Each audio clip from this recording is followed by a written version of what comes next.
It took Catalyst Tia and her children 5 days to walk to South Sudan. There is booming all the time. People are dying. I was afraid to die, so I left with my family.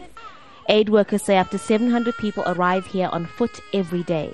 They come from southern Kordofan in neighboring Sudan, and they need help. Children are screened for malnutrition, the children receive vaccinations, and the food is distributed, and that's just the moment that they arrive. And that's the kind of scaling up that we're doing to be able to cope with this influx. But their safety isn't guaranteed.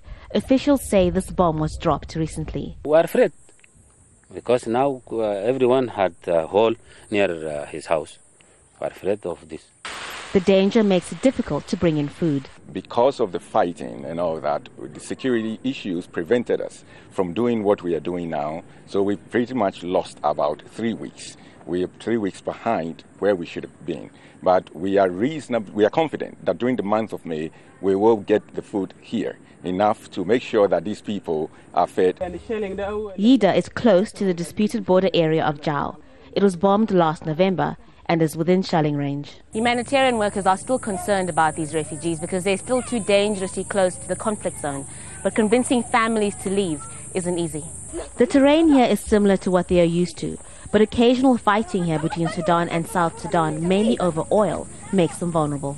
I hope that the two countries will adhere to the United Nations resolutions and not to bomb the civilians. If we want to conduct war, let the war be at the borders there with the army, but not to bomb the innocent civilians.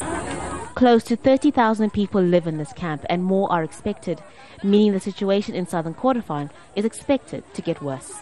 Haru Mutasa, Jazeera, Yida, South Sudan.